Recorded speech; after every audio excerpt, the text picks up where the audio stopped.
There is no claim at all over the property. It has been treated as a work. Whether they are having document or not, it is altogether different. Notwithstanding the title, so many places were treated as work and used to be work by the Muslims. உனக்கு என்ன பிரச்சனை இல்ல? உனக்கு என்ன பிரச்சனை இல்ல? உனக்கு என்ன பிரச்சனை இல்ல?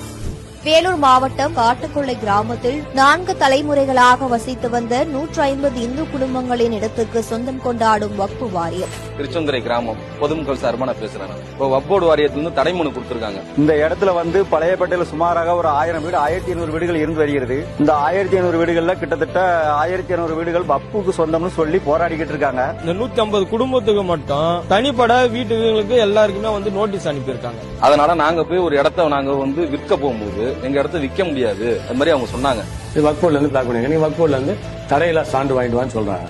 இது பார்த்தா ஜோக் அடிக்கிற மாதிரி இருக்குது. திடீர்னு நான் போய் இந்த மலைக்கோட்டை எனக்கு தான் சொந்தம் அப்படின்னு சொன்னா எப்படி ஒரு சிரிப்பு வருமோ அதே மாதிரி இந்த கிராமமே எனக்கு சொந்தம்னு இவங்க சொல்றாங்க. வக்ஃப் போர்டு ஆபீஸ்ல நாங்க போய் என்ஓசி சீட்டு கேட்டோம்னா 50,000 கொடு 1 லட்சம் கொடுன்னு கேக்குறாங்க. 7 நாளைக்குள்ள நீங்க வரி கட்டிட்டு இதை நீங்க புதுப்பிச்சுக்கணும் அப்படின்னு சொல்லிட்டு வக்ஃப் போர்டுல இருந்து நோட்டீஸ் அனுப்பியிருக்காங்க.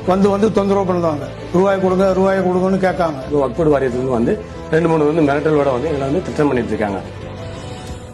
2G புகழ் ஆராசா அவர்களே, என்ன பிரச்சனைன்னு இப்போ வாச்சும் புரியுதா? பாதிக்கப்பட்டுள்ள இத்தனை மக்களின் கண்ணீரை துடைக்கும் விதமாகத்தான் வக்ஃபு திருத்த சட்டத்தை பிரதமர் மோடி அவர்கள் தலைமையிலான மத்திய அரசு கொண்டு வந்திருக்கு.